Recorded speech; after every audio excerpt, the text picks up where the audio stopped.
Hello you lovely people and welcome. Unless you've been hiding under a rock for the past few days, you may have heard that today is the release of the Miltech Simulations CH-47D Chinook. And as you can see, one such Chinook has made its way into my aircraft selection.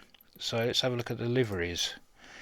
Just to clarify, or just a heads up, there are 13 in all with the initial release. I don't know if more will be released in further updates, but if you're on PC, keep an eye out on flightsim.to, as the creator Ghost is currently making liveries already for this. So, you know, keep an eye out on that. So let's go over what we've got. We've got the Australian Army, US Army Tan, Spanish Army, US Army Green, Netherlands Air Force, Royal Air Force, US Army Black, Luftwaffe, the Italian Army, the Republic of Korea Air Force, Republic of Singapore Air Force, Royal Canadian Air Force, and last but not least the Firefighting Tanker Service. Now this one serves a purpose in the missions. If you go over and take a look at those, you'll find that there are firefighting missions included with this Chinook. So with the liveries covered, let's jump into the aircraft proper. Looking around, the first thing you'll notice is a big glaring tablet in front of us. This is the electronic flight bag, and we'll come back to that shortly, but we can hide that by clicking top left and get that out of the way. Let's look around the cockpit, and you can see it's all beautifully modelled and textured. Big old glare shield at the top here. Everything looks worn and used, which is always good. Good cyclic and collective movements. Rudder as well. As you can see, that's moving the rotors. You can see the shadow there. Okay, and looking actually on the panel itself, just briefly going over everything. So we've got VVI, altimeter, artificial horizon, HSI with different modes, airspeed indicator, radar, engine torque, rotor RPM, which is repeated the other side. In the centre here we have all of our engine temperatures and pressures, as well as an advisory panel and what would be an RWR and fire suppression here. Down here in the centre we've got our various comms, navs and transponder bits and pieces, which again we can go into a bit more detail in a startup procedure, which I'll do in another video. Now, I'm going to attempt to look in the back. I've just got to remember which way I'm looking.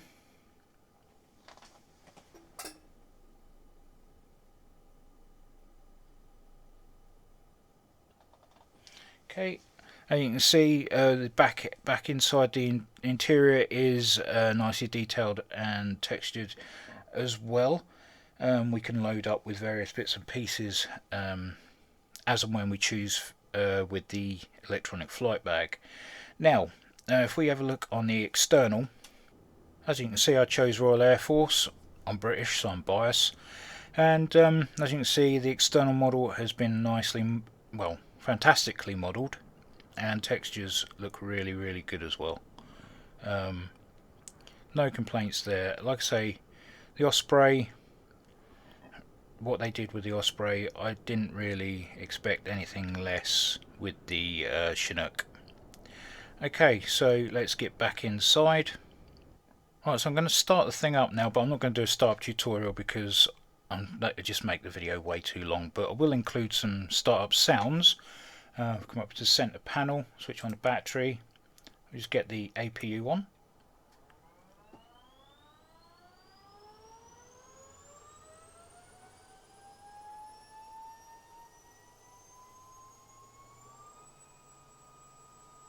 Got nice APU sounds there, and that's external with the APU running, and I think the blades are just free spinning there. Not 100% sure. I've not got any of the engines running yet, so must be a thing. Okay, get the first engine started. Jump outside, let's have a listen.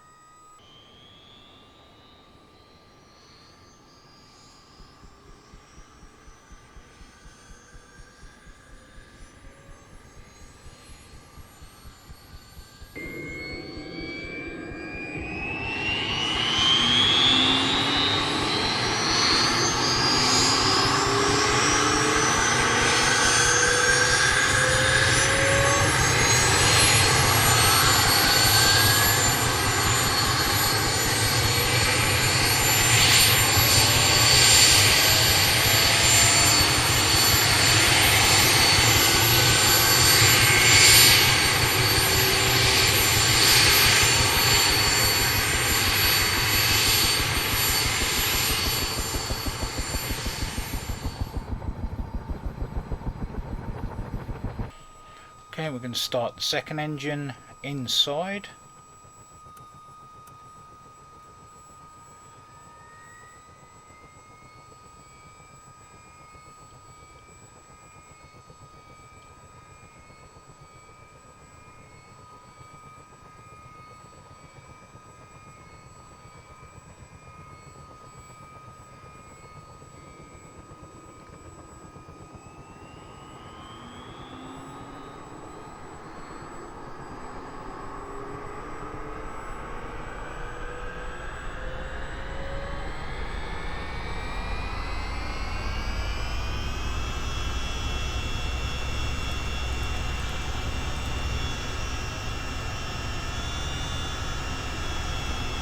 Okay, and we're all up and running now. So we can shut down that APU. Come off of the generator. Switch off the APU. Thing is, now you go around switching on all the electronic devices.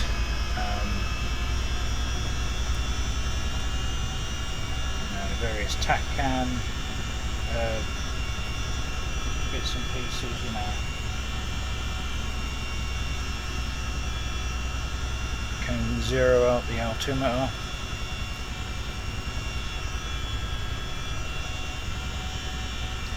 Okay. Excellent stuff.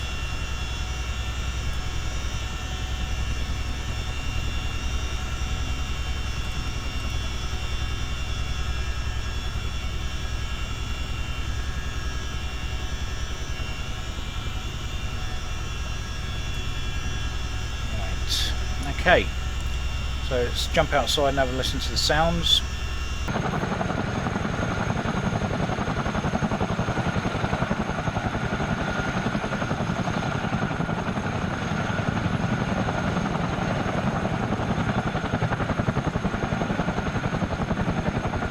I don't think you can argue with the fact that sounds great.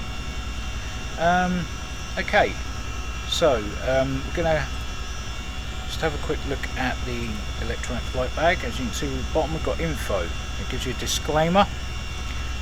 Up from that is config. We can change whether the altimeter is in QFE or QNH by clicking that, and that will change the millibar setting in there, and it changes whether the GPS is handheld or not. Next is doors. What I'm going to do is I'm going to click these now. As we've already seen the been around the outside, but I'm going to click these and open them up so that it's ready for when we get outside. This one, the hook bay door, if we turn around and look at the central section of the cargo area,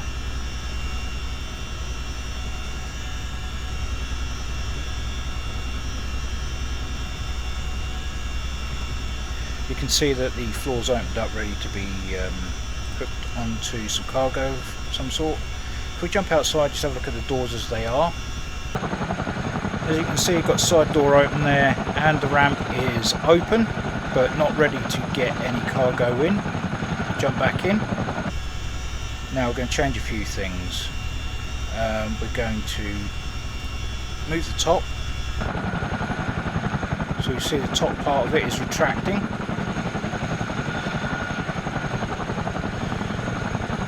and then if we hit the slide, you'll see that the ramp comes down even further, ready to get whatever we need on board. Now we can close that and close the ramp up, and we can just have the top open like that, or we can just hit the top bit there and close it up. I think there may be a bit of a issue there. That should say closed really, the top should be closed, not open. Okay, so next up from that we've got missions. Now you remember I said about the firefighting variant, so you can do firefighting jobs. You've got Canadian Rockies fires, Los Angeles fire, refinery fire and London fire. We can do a Alaska roadside rescue. We can do a hoist mission with Operation Horn's Call or UAV delivery. Horn's Call will be, I think it's called Chibeli. Part of the scenery that's included with this is on the Horn of Africa in Djibouti, and that mission's for their UA delivery, maybe a Middle Eastern one, I'm not 100% sure on that. And then we've got military exercises, MC evacuation exercise, Kuwait training exercise and Queen Elizabeth troop transport.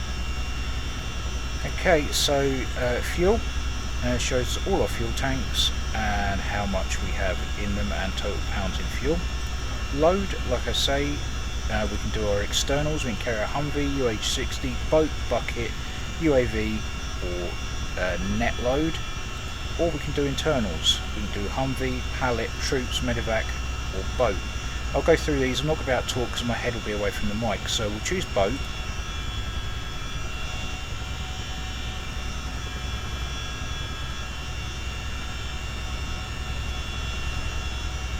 Okay, they'll be there a while. There's no water anywhere near here. Medevac.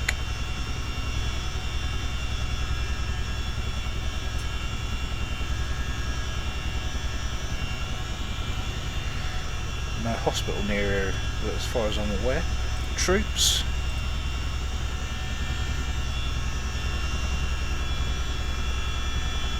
Ready for jumping out when we land at Salisbury Plain or Stanter. Pallets. Don't even have to do much for this one. Basically a cargo base full of pallets and a Humvee.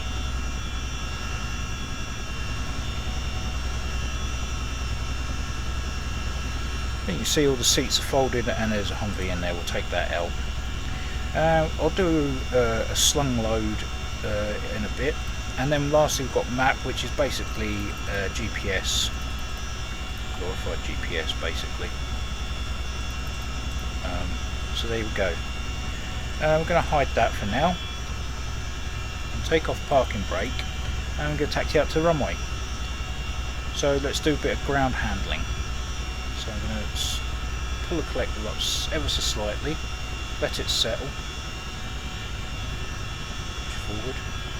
Wait, before I do that, not a lot of people know that this helicopter has power steering. A bit like a Warbird, you can lock, unlock or power steer using the rear wheels, and that switch is located down the bottom here. At the moment it's locked, unlocked, power steering, and we should have power steering lit up on the advisory there. Okay, so now we can push it forward slightly, and now we have control of those rear wheels. As you can see, as I turn, we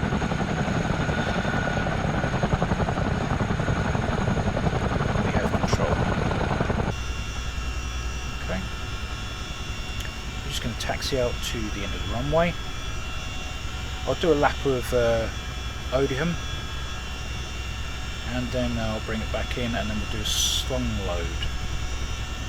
And then we'll have a little chat about the sceneries that come with the module as well, because you don't just get the aircraft, you get sceneries as well, which is absolutely unbelievable.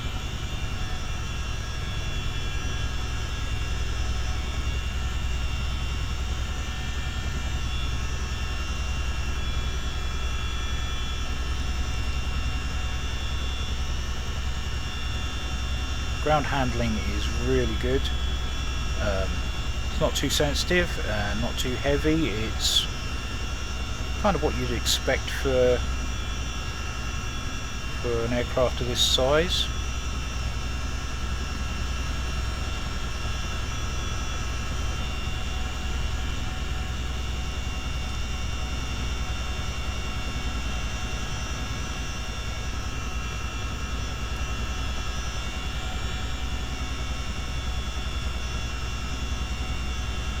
Just going to roll straight out.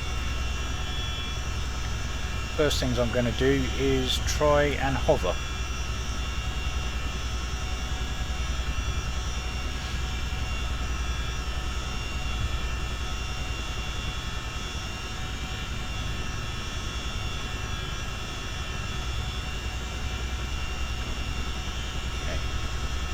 And another thing we want to do is to get in a straight line. The brakes on. We're going to lock those rear wheels, just like we would a warbird. Okay. Right, brakes on. Collective up ever so slightly. Cyclic slightly back.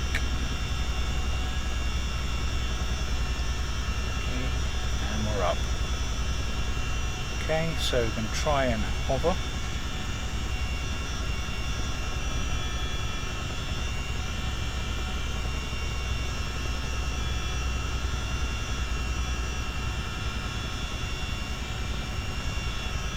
Okay, it's not too difficult. I mean, I know I'm not hovering in the classic sense, but still not too difficult. Very responsive, I'll give it that. Okay, so let's climb up a little bit more, do a circuit.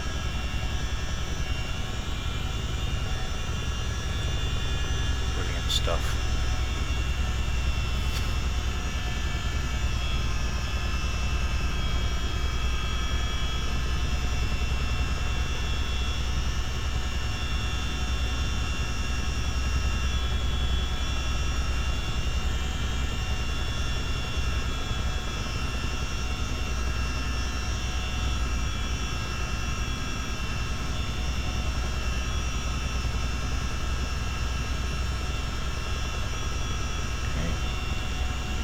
Back round on 09.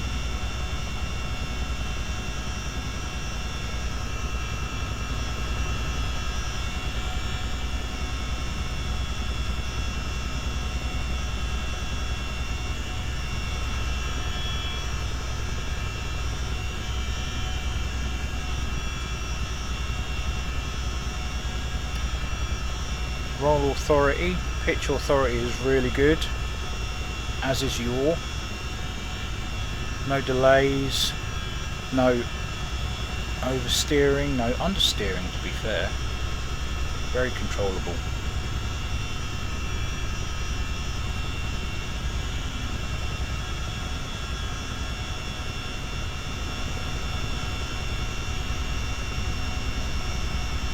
Bring down on the 09.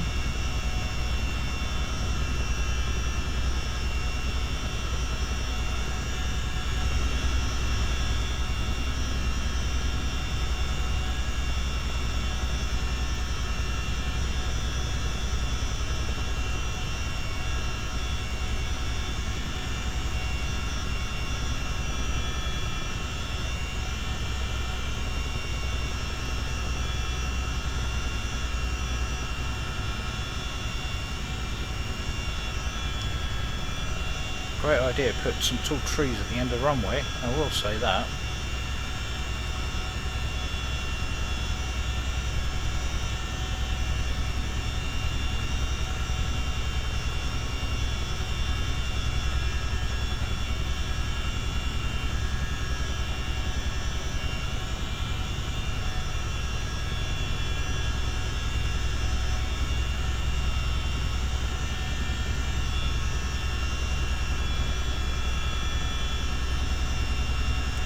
I'm just going to turn off here,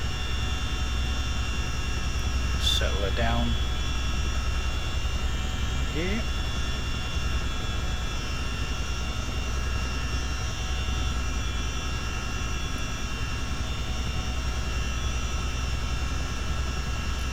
her out.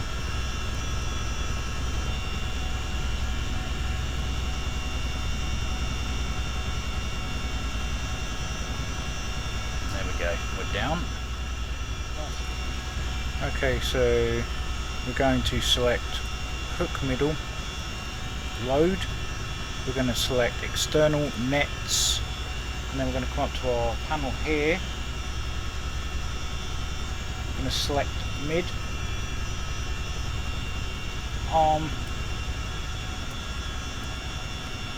and we are going to try to hook up. Now, to explain this slightly, we need to be above 15 feet and below 45 feet to make a successful hookup, but we need to get that red dot inside this green circle. So, let the fun begin. Okay, so brakes on, cycle it back slightly, and we're going to bring the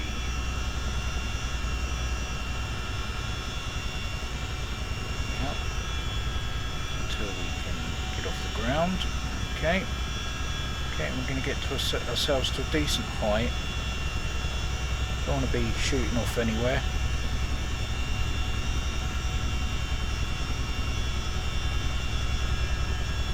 Preferably above 15 feet. Okay, now we're getting the load in front of us here. Now it's just a matter of getting that green circle with a red dot in it, which is a lot harder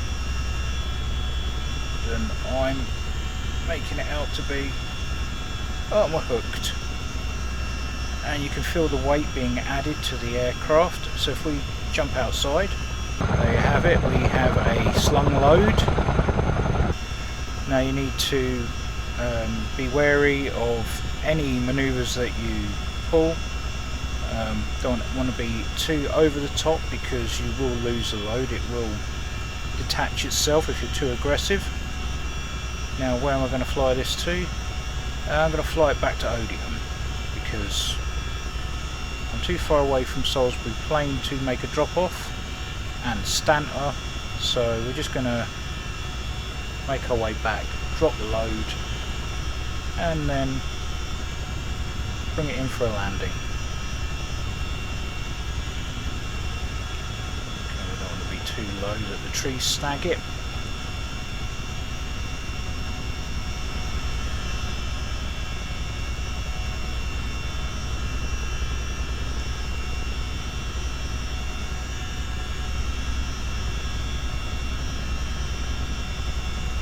Let's just try and take it easy.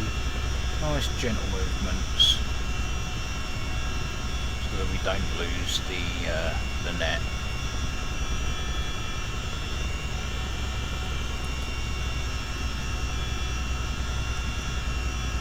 Obviously, the heavier the item, the more not cyclic, the other one you're going to be using to get off the ground.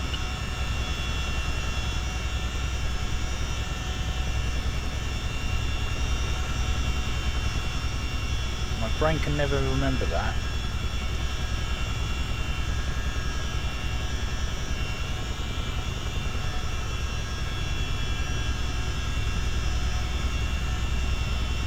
Okay, so we have RAF Odeon in front of me. Okay. Now, I'm not actually sure how to get this load off the aircraft, whether it's just a matter of it making contact with the ground, or I have to unhook it myself using the panel up above. We'll find out in a minute. So we're going to make for a drop near the centre of the runway.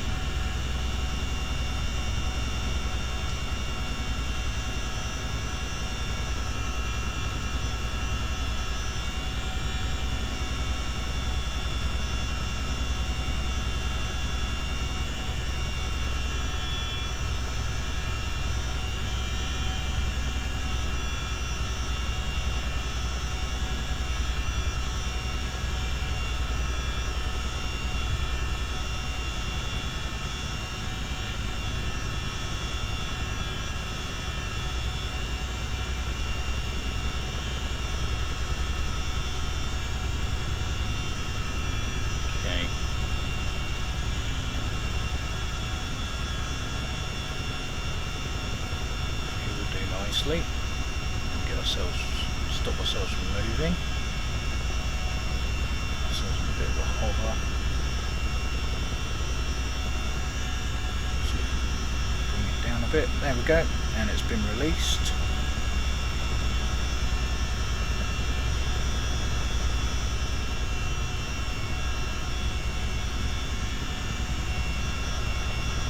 Okay, and we've dropped the load there, which is quite successful.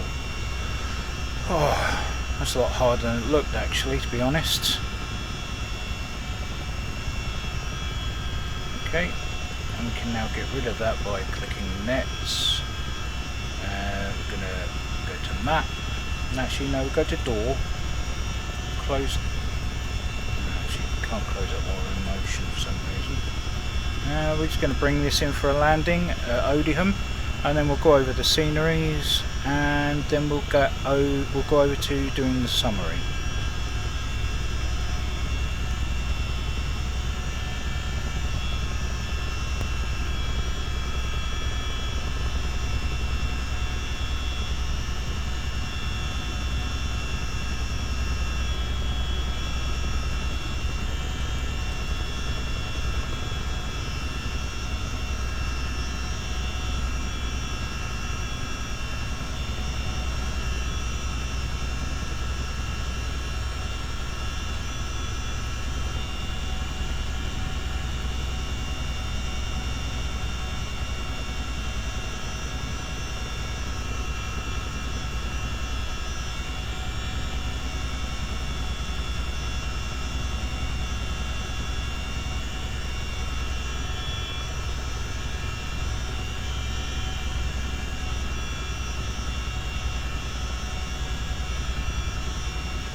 Okay, power steering back on again. That already is, that's naughty of me. Okay, so we're back down on the ground, and now it's just a matter of going to park up and shutting down. So let's have a look at the sceneries that come with the module. Now the first bit of scenery that pops out for me is RAF Odiham, the home of our Chinook operations in the UK. It's home to number 7 squadron of the Joint Special Forces Aviation Wing, and 18 and 27 squadron of the Joint Helicopter Command. And having never been to the base myself in my life, I couldn't tell you how accurate this actually is, but from what I have seen of it through YouTube and images online, they've actually done a pretty good job of it. Obviously we've got all the parking areas all done. The cross runway here 05, spot on 09 obviously is the main runway, and we've got 19 and 20 parking spaces there. That's accurate, and the main apron with all our Chinooks on, and with our old typical Royal Air Force hangars, of which there are 3 of. I believe the rest of the surrounding areas are just generic scenery, and then obviously we've got custom buildings here as well. Wasn't too much to ask for, pretty accurate, better than the basic scenery that we get with the sim as is, and as there are no other decent RAF Odiham sceneries out there, this one does very nicely and is a very nice addition to the UK's basing. Next up is Bryant Army Airfield, which is just outside Anchorage, Alaska, is also part of the Elmendorf complex. Now, we'll just bring it down a bit. You can see we've got a tower, fire station, nice big parking apron out the front of a big hangar that says Army Guard Aviation, and we've got some more parking along here and over the back here. We've even got some Black Hawks lurking about. A scissor lift over by that hangar, and then over here what looks like a bit of experimental work. Looks like they're trying to make Osprey rotors to a Chinook body. Be interesting to see how that turns out. Okay, so on to the next one, and that next one is Shabelle Airfield out in Djibouti on the Horn of Africa. Gonna say it, can't imagine anybody be excited about being stationed out here, but very nicely modelled.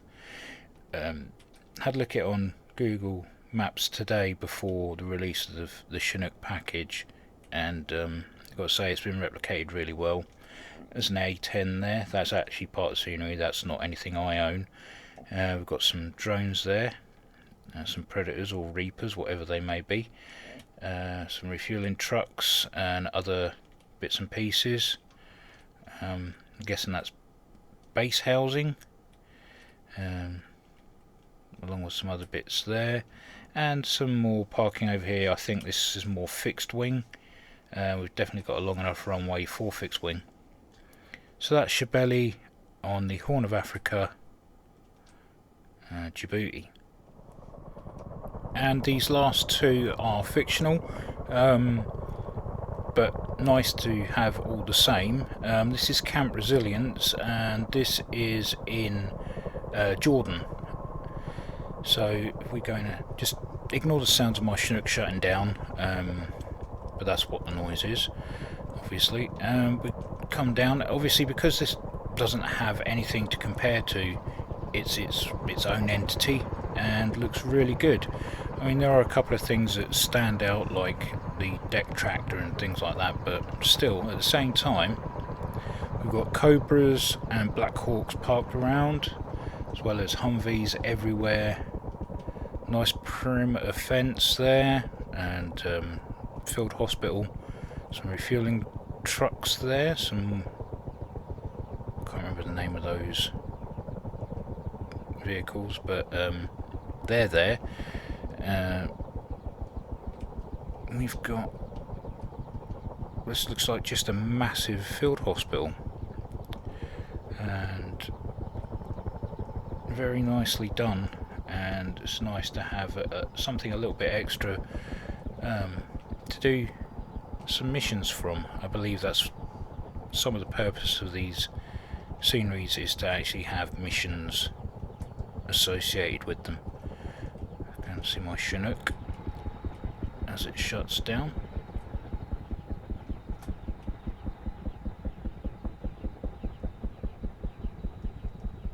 Nice.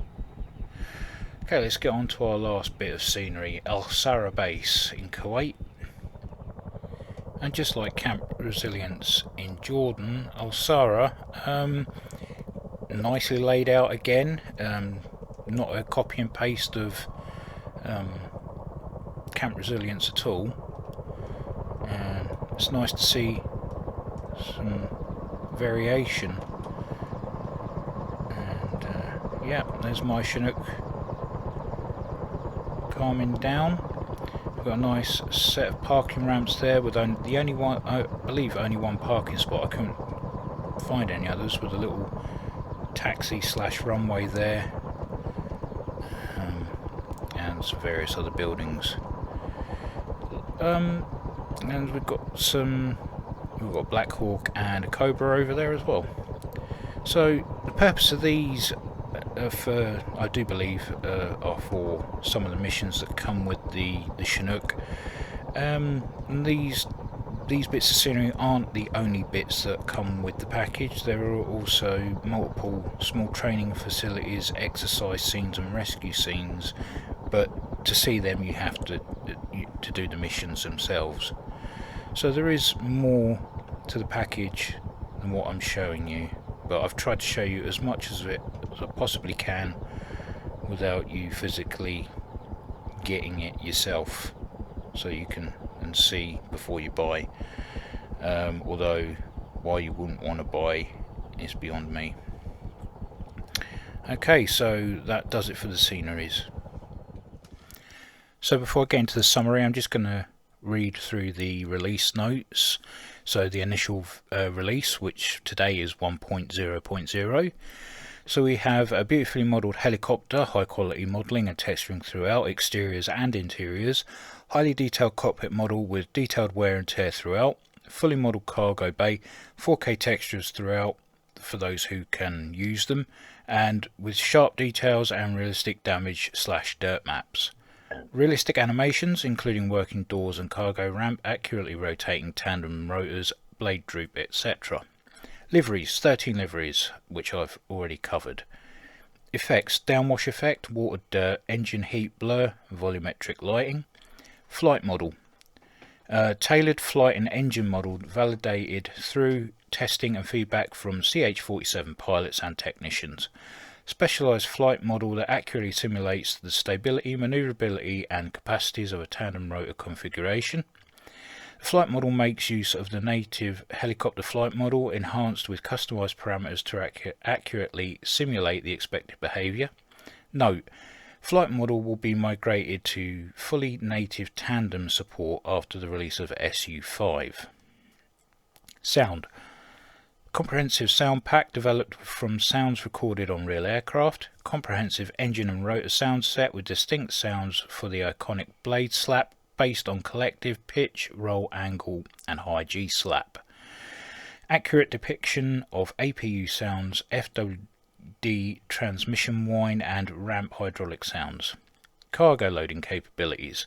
So there's 6 external cargo loads, which I showed you briefly. Sling loads in both tandem and single sling configurations, including Humvees, UAV containers, ribs and even helicopter fuselages. External loads spawn in the world and are picked up by the aircraft by hovering above them. 5 internal cargo loads to choose from, including medvacs, troops, Humvee and pallets. The electronic flight bag. A tablet EFB is included to interact with aircraft systems, from fueling to external loads. Navigation systems. Realistic instrumentation based on documentation from the CH-47D, functional TACAN, ADF and VOR navigation systems, optional era-style GPS, with more GPS options coming up soon, PMS GTN 750, TDS GTN-XI. Mission system. Set of predefined flights with tasks to execute. Missions are designed so the pilot follows a set of mission dispatch instructions but must fully configure, execute and perform the missions by themselves. These include fully functional firefighting missions, cargo hoist missions, rescue and humanitarian missions and military exercise missions. Some missions may require Miltech Simulations Super Carrier Pro or Miltech Simulations UK Carrier Strike Group, sold separately. Complementary included sceneries and scenes. The CH-47D includes a set of sceneries and scenes to enhance the piloting experience. RF Odium, home of number 7 1827 Squadrons. Bryant Airfield, home of the Army Alaska Task Force CH-47s. Shabelle Airfield, Djibouti, a growing US military base key for the stability of the Horn of Africa region. Camp Resilience, a fictional military outpost serving as the base for Army CH-47s in Jordan. And El Sara Base, Kuwait, a fictional military outpost serving as base for Army CH-47s. And then the extras for the missions as stated. And then version 1.1, what's to come. Migration to fully native tandem flight model. With the release of SU15, tandem rotor configurations will be officially supported by MSFS. We have been working with a new tandem flight model from day one of the beta. and since then we have been able to recreate the flight characteristics fully natively. This migration will also affect the engine, fuel and electrical models of the aircraft, updating them to fit the new flight model. Refinements to the engine model to better match the performance values of the CH-47D. More dynamic simulation for transmission friction and variables that affect the rotor RPM under abnormal circumstances. A better, more accurate simulation of rotor torque and GRD, FLT, ECL differences. More realistic simulation of VRS and ground effect. Aircraft flight control systems. We have developed a 3 degree of freedom autopilot system from scratch. Support for heading select, barrow alt hold and rad alt hold will be enabled in this future update.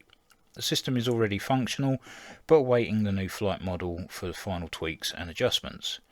Variety of optional external accessories, flare, chaff boxes, skis, sand filters, wheel chocks and different antenna configurations will be added to the product in an upcoming update. Third-party GPS support, as was gone over just now. Continuous growth and maturity of the mission system, from including new missions to adding new features to enhance the mission experience. PSD paint kit is being produced for the community to create repaints more easily. Support for numerous control assignments from compatibility with controllers and hardware is currently being expanded, and bug fixes as required. Now, finally, on to my summary. Well, what can I say? It's an unbelievable package for the price. The sceneries, the helicopter itself, the fact that it's got custom sound sets, and has been pretty much custom from the ground up, as it's a tandem rotor instead of a tail rotor and main rotor head configuration. I believe is the first of its kind in this simulation. Let me just think. Loading, processing. Ding dong dong dong. No, yeah, I think this is the first of its kind in the sim, and the fact that once SU-15 goes on, we will have an even more realistic feel with the tandem rotor effect coming in and changing all the variables, which would be nice. But as a helicopter, as it is at the moment, absolutely fantastic, solid performer, very stable, responds well to your control inputs, not that you need to be too aggressive with it.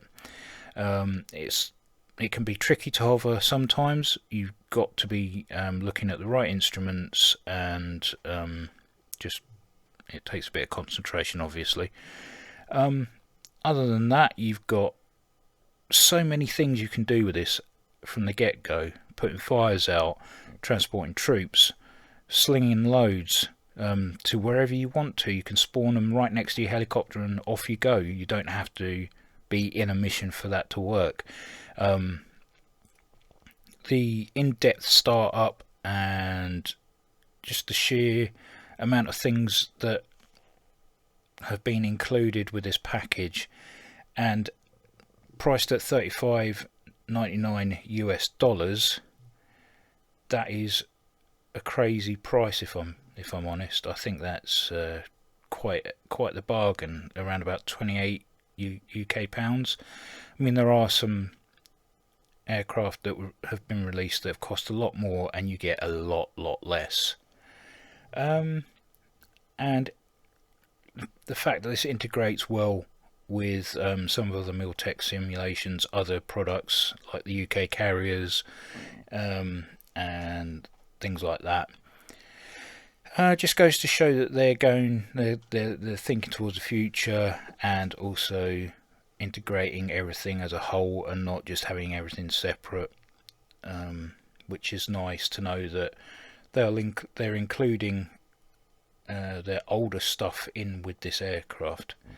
The fact that also when you drop a load it stays on the floor as well. I mean, not too long ago, if you'd have done that with something, it would have disappeared after it had come off the helicopter or the aircraft. So yeah, it's I can't quite get my head round it. It's crazy. They've done such a fantastic job. So with that, if you haven't got this already, I can thoroughly recommend it. I know some people say, well, I'll wait for the sim update before I spend money on it. Fair enough, but they've got everything ready for when that transition happens, and I'm just waiting to go online later tonight to see a ridiculous amount of Chinooks flying around everywhere. So I may be one of you. So I'm going to end it here. If you got this far, thank you for watching. And as always, take care, and I'll catch you in the next one.